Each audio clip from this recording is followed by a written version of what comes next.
नमस्कार दोस्तों, स्वागत है आपका एमसीक्यू आईक्यू में। हम 500 बेस्ट क्वेश्चन कर रहे हैं सीबीटी 2 के लिए, जो डीएफसी एग्जाम है उसके प्रीवियस ईयर क्वेश्चन लेके आया हूं मैं आपके लिए, और ये पार्ट 17 है। तो चलिए शुरू करते हैं। आज का फर्स्ट क्वेश्चन है, national academy of Indian railway is situated at. भारतीय रेलवे की राष्ट्रीय एकेडमी कहाँ स्थित है? ये प्रीवियस ईयर क्वेश्चन है 2021 शिफ्ट का। तो इसका करेक्ट आंसर है जो national academy of Indian railway वो वडोदरा कहाँ पर है? गुजरात में सिचुएटेड है। देखिए नासिक में कौन सा इंस्टीट्यूट है इंडियन रेलवे का? तो नासिक में Indian railway institute of electrical engineering आएगा, तो नासिक में है वो। 1988 में बना था। फिर पुणे में Indian Institute of Civil Engineering ये मॉडरेट स्टार्ट हुआ था 1959 में। देखिए स्टार्ट तो हो गया था 1959 में, मगर सेंट्रलाइज हुआ था 1988 में। तो याद रखना है दोनों में बहुत फर्क है। सेंट्रलाइज ट्रेनिंग इंस्टीट्यूट बना था 1988 में और स्टार्ट हो गया था 1959 में सिविल इंजीनियरिंग, जो कि पुणे में है। तो आप इसको याद कैसे रखते हैं? सिविल इंजीनियरिंग पी और सी से याद रख लीजिए, पीसी से याद रहेगा, जिससे पुणे में है सिविल इंजीनियरिंग। और इलेक्ट्रिक इंजीनियरिंग को कैसे याद रखेंगे? एन और ई। नासिक में है इलेक्ट्रिकल इंजीनियरिंग, ठीक है, एनई से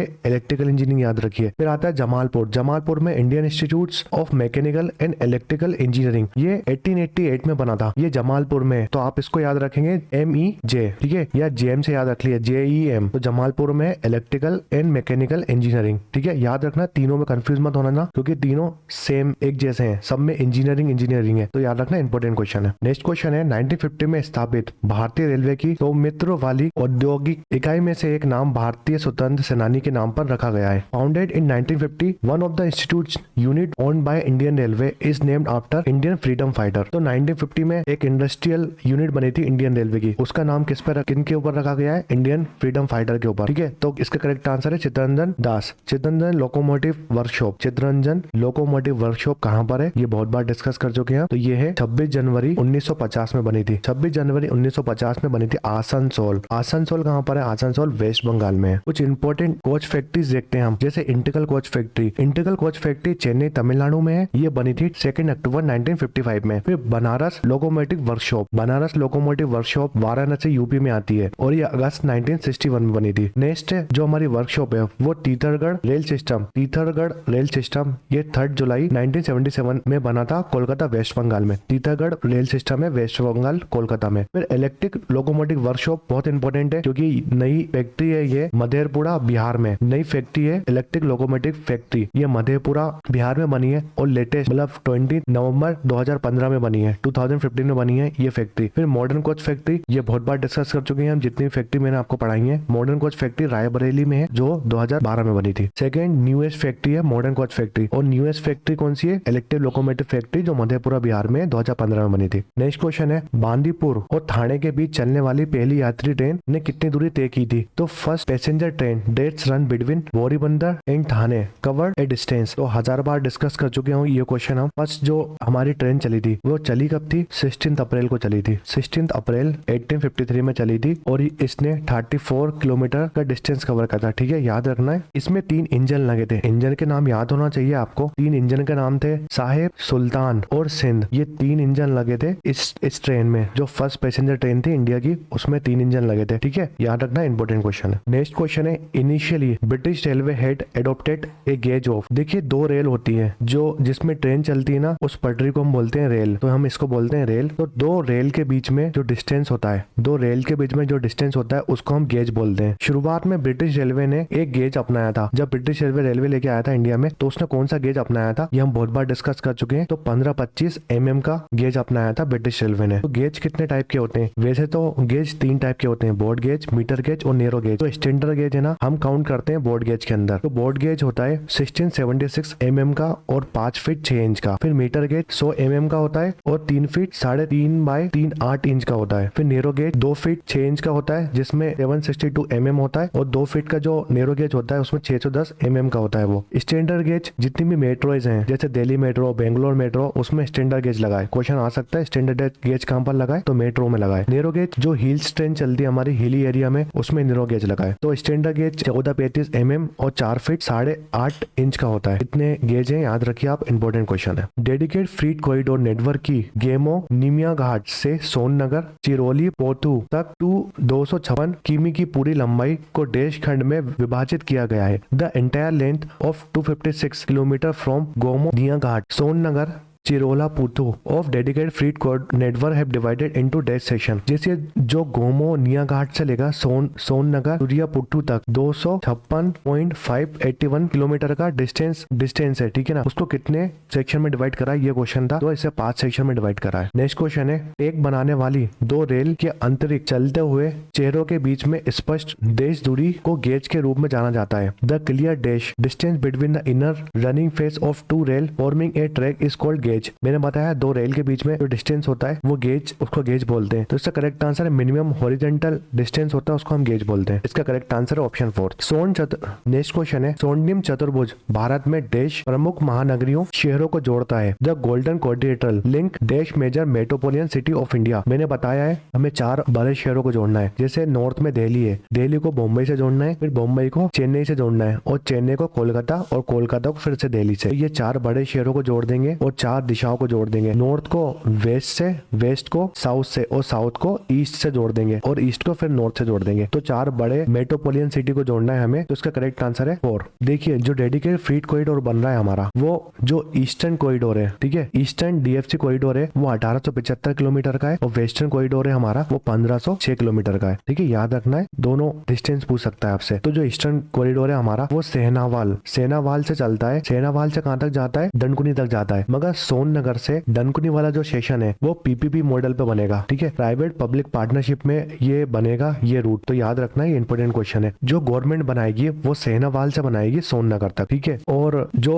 वेस्टर्न कॉरिडोर बन रहा है वो दादरी से लेकर जेएनपीटी तक बन रहा है। कितने किलोमीटर का? 1506 किलोमीटर का रूट बन रहा है, और मैं आपको ये बहुत बार डिस्कस कर चुका हूँ। तो आप मेरे प्रीवियस ईयर लेक्चर देख लेना, उसमें पूरा डिस्कस कराया मैंने। फिर हमारा जो ईस्ट कोस्ट कॉरिडोर है, जो ईस्ट कोस्ट कॉरिडोर है वो 1115 किलोमीटर का बन रहा है। कहाँ से? खड़गपुर से विजयवाड़ा तक ये रूट बन रहा है ईस्टर्न कॉरिडोर। और एक कॉरिडोर बन रहा है हमारा नॉर्थ से लेकर साउथ तक, इटारसी से लेकर विजयवाड़ा को जोड़ेगा। विजयवाड़ा आंध्र प्रदेश में पड़ता है। जो नॉर्थ साउथ कॉरिडोर है वो 975 किलोमीटर का है। और एक जो कॉरिडोर है जिसको हम ईस्ट वेस्ट डीएफसी कॉरिडोर बोलते हैं, जो डनकुनी खड़गपुर से होते हुए भूसावाल तक जाएगा। भूसावाल के बाद इसको भी हम जेएनपीटी तक जोड़ देंगे, मगर अभी नहीं। तो अभी जो ईस्ट वेस्ट कॉरिडोर बन रहा है वो लगभग 2075 किलोमीटर का है। ठीक है, 2073 किलोमीटर का है कुछ ये रूट ईस्ट वेस्ट कॉरिडोर। तो डिटेल में अगर आपको पढ़ना है तो मेरे लेक्चर देख लीजिए आप, बहुत डिटेल में बताया मैंने आपको थ्योरी वाले लेक्चरों में। तो इतने क्वेश्चन आप याद रखिए, इंपॉर्टेंट है। नेक्स्ट क्वेश्चन है, कलकत्ता। अब कोलकाता को देश में हिमालय की तलहाटी में सिलीगुड़ी से रेल द्वारा जोड़ा गया है। केलकटा नाउ कोलकाता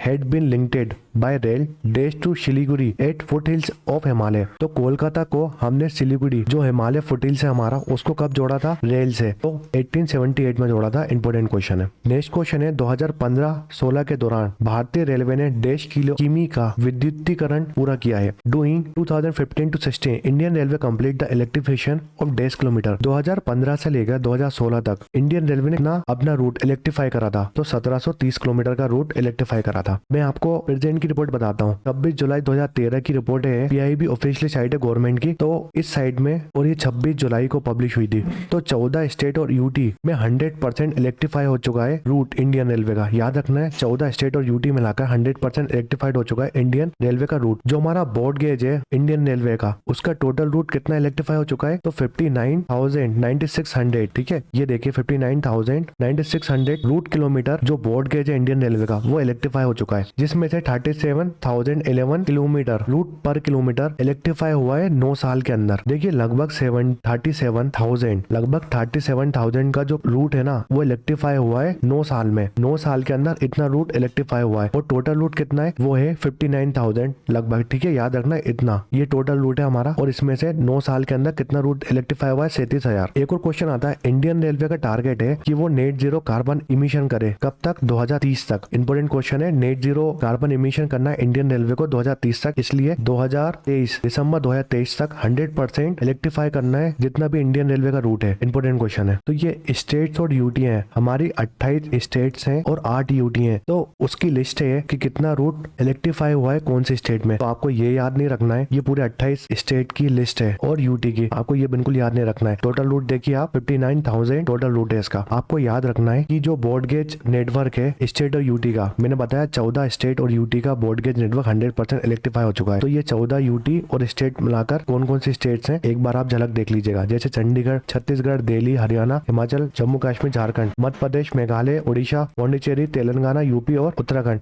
इतनी स्टेट में 100% इलेक्ट्रीफाइड हो चुका है ब्रॉड गेज इनका। Important question. नेक्स्ट क्वेश्चन है भारतीय रेलवे के लिए पूंजी की औसत वार्षिक वृद्धि दर 1860 और 1969 के बीच देश थी। The average annual growth rate of capital of Indian railway was देश बिटवीन 1860 टू 1939। तो annual growth rate Indian railway की कितनी थी 1860 से लेकर 1939 तक, तो वो 4.4% थी। अभी प्रेजेंट की बात करूं, जो 2022 और 23 वाला जो फाइनेंशियल ईयर था उसमें ग्रोथ रेट कितनी थी, उसमें रेवेन्यू कितना जनरेट करा था इंडियन रेलवे ने, तो 2.40 लाख करोड़ 2.40 लाख करोड़ का रेवेन्यू जनरेट करा था इंडियन रेलवे ने। और 2.40 लाख करोड़ में परसेंट के हिसाब से बोलेंगे तो 25% ग्रोथ रेट था इतना रेवेन्यू का, ठीक है। और ये कितना ज्यादा, जो 2.40 लाख करोड़ का रेवेन्यू जनरेट करा है ना इंडियन रेलवे ने, जो 25% होता है पूरे ग्रोथ का, तो उससे प्रीवियस ईयर से कितना जा रहा था ये 2.4 करोड़, तो 49,000 करोड़ रुपए जा रहा था। इतना प्रॉफिट जनरेट करा इंडियन रेलवे ने पिछले साल से मुताबिक, ठीक है। इंपॉर्टेंट क्वेश्चन है, बचे हुए क्वेश्चन है इंपॉर्टेंट क्वेश्चन, वो सब मैं एक करंट अफेयर का वीडियो लेके आऊंगा जब, तो उसमें डिस्कस करा दूंगा। जैसे इलेक्ट्रिफिकेशन, जितना भी इलेक्ट्रिफिकेशन हुआ है और जो भी लेटेस्ट स्कीम लॉन्च करी है इंडियन रेलवे ने, सब मैं बता दूंगा करंट अफेयर वाले वीडियो में। तो ये 17 पार्ट था डीएफसी लेक्चर का, प्रीवियस ईयर क्वेश्चन करा रहा हूँ मैं इसमें। वीडियो पसंद आया तो लाइक करें, शेयर करें, सब्सक्राइब करके जाएं, क्योंकि मैं बहुत ज्यादा मेहनत कर रहा हूँ, उतना फल नहीं मिलना मेरे को। आप खुद देखिए, रोज मेरा एक वीडियो आता है डीएफसी के ऊपर या स्टैटिक जीके के ऊपर, और मेरे व्यू कितने आते हैं, बहुत कम व्यू आ रहे हैं। तो आप प्लीज अपने दोस्तों को शेयर करें, क्योंकि अक्टूबर हो गया है, अभी तक रिजल्ट नहीं आया, और दिसंबर में सीबीटी सेकंड का एग्जाम जरूर होगा, आप मानो नहीं मानो जरूर लेगा डीएफसी। तो आप जितना टाइम वेस्ट करोगे उतना नुकसान है आपके लिए। तो प्लीज लाइक करें, शेयर करें और सब्सक्राइब करें हमारे चैनल को। Thanks for watching MCQ IQ। Telegram channel join कर लीजिए, जिसमें मैं वीडियो शेयर करता हूँ, जिसके लिंक आपको डिस्क्रिप्शन में मिल जाएगी। Thanks for watching MCQ IQ।